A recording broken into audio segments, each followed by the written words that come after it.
Então, pessoal, vamos dar continuidade ao nosso módulo de cardiologia, falando agora do tratamento das arritmias, começando pela taquicardia sinusal, que geralmente não requer tratamento, mas pode ser necessário tratar a causa subjacente da doença.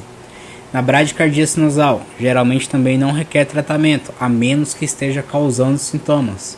Em casos graves, pode ser necessário colocar um marca-passo para ajudar a regular o ritmo cardíaco. Fibrilação atrial.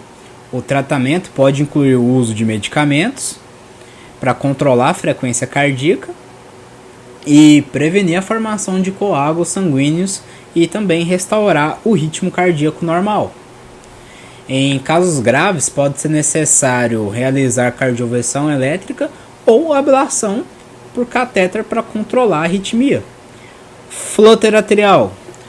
O tratamento do flutter atrial pode incluir o uso de medicamentos para controlar a frequência cardíaca e prevenir a ocorrência das arritmias, como beta-bloqueadores, bloqueadores do canal de cálcio ou até digoxina. Em alguns casos, pode ser necessário também realizar a cardioversão elétrica ou ablação por catéter para controlar a arritmia. O bloqueio atrioventricular, BAV. O tratamento para o BAV vai depender do tipo de bloqueio. Em casos de bloqueios de primeiro grau, geralmente não é necessário tratamento. Em bloqueios de segundo grau, do tipo 1, pode ser necessário monitorar a frequência cardíaca e a pressão arterial. E em casos graves, realizar um procedimento para colocar um marca-passo, já que os bloqueios de segundo grau, tipo 2 e terceiro grau, a colocação de um marca-passo aí geralmente é necessária. Bloqueio de ramo. O tratamento para o bloqueio de ramo, ele vai depender da causa subjacente da arritmia. Em alguns casos pode ser necessário realizar um procedimento de estimulação cardíaca e pode ser necessário colocar um marca-passo para ajudar a regular o ritmo cardíaco. E agora a síndrome do nó doente. A síndrome do nó doente pode incluir a colocação de um marca-passo para ajudar a regular o ritmo. E em alguns casos pode ser necessário o uso de medicamentos para controlar a frequência cardíaca e também prevenir a ocorrência dessas arritmias. Na taquicardia ventricular. A taquicardia ventricular pode incluir o uso de medicamentos medicamentos antiarrítmicos para tratar a arritmia, como por exemplo bloqueadores do canal de cálcio, usados aí na taquicardia ventricular e na fibrilação ventricular. Exemplos aí incluem lidocaína, procainamida, flecainida e propafenona, bloqueadores do canal de cálcio, usados para tratar as taquicardias supraventricular e fibrilação atrial. Alguns exemplos incluem aí verapamil, diltiazem e nifedipina. Os beta-bloqueadores eles são usados para tratar taquicardia supraventricular, fibrilação atrial e taquicardia ventricular. Alguns exemplos: metoprolol, propanolol, carvedilol, né? Inibidores dos canais de potássio, eles são utilizados para tratar fibrilação ventricular e taquicardia ventricular. Alguns exemplos incluem amiodarona, sotalol, dofetilida, né? Inibidores dos canais de potássio e de sódio, para tratar aí taquicardia ventricular e fibrilação ventricular.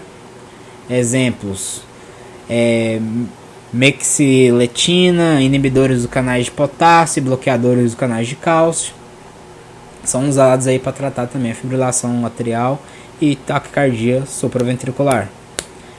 Outros exemplos: dronedarona, ranolazina, inibidores dos canais de cálcio e beta-bloqueadores também são utilizados aí para tratar fibrilação atrial e taquicardia ventricular. É importante a gente lembrar que o uso desses medicamentos eles pode variar aí, porque o tratamento para cada paciente é único, né? E agora A cardioversão elétrica e a ablação por catéter também pode ser utilizado no tratamento dessas arritmias.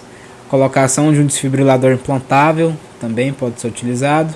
Fibrilação ventricular, o tratamento geralmente envolve a desfibrilação elétrica, né, de emergência, o uso de um desfibrilador implantável.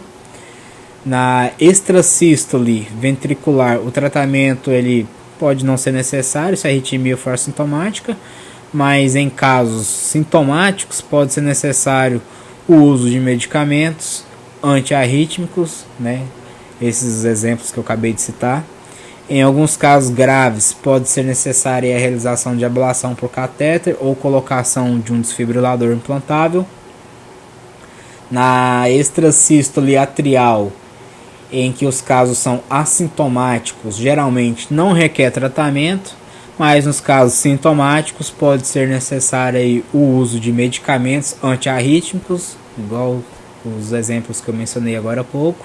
Em casos graves, realização de ablação por catéter. E no bloqueio cardíaco de ramo alternante, a gente vai ter o tratamento, vai depender do tipo de bloqueio, né? E em alguns casos aí pode não precisar de tratamento, né? Se não houver sintomas, se for assintomático. Em casos graves, pode ser necessária a realização de um procedimento de estimulação cardíaca, como a colocação de um marca-passo, né? Na taquicardia supraventricular, o tratamento pode incluir o uso de medicamentos antiarrítmicos, cardioversão ou ablação por catéter, ou também terapia de estimulação cardíaca. Na taquicardia ventricular monomórfica, o tratamento ele pode incluir o uso de medicamentos antiarrítmicos, ablação por catéter ou também terapia de estimulação cardíaca. A taquicardia ventricular polimórfica ou torsades de Points é uma forma específica de taquicardia ventricular que ela pode estar associada a um intervalo QT prolongado no eletrocardiograma.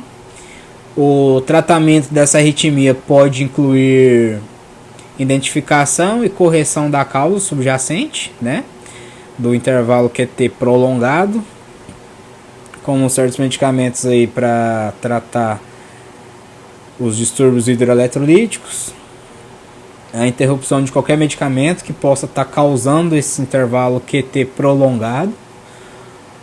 E normalmente a gente vai ver nesses distúrbios hidroeletrolíticos vai ser um potássio baixo ou uma magnesemia baixa, né, uma magnesemia.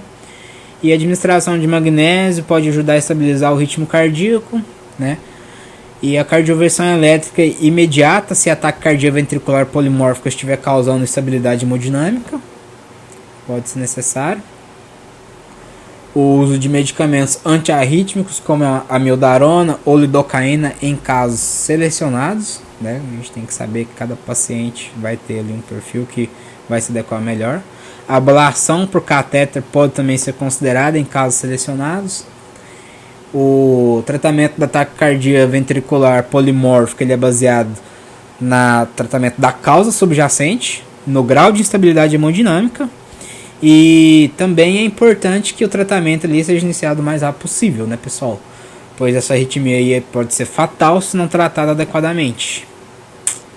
Certo? Então, esse é o que a gente tinha para falar sobre o tratamento das arritmias.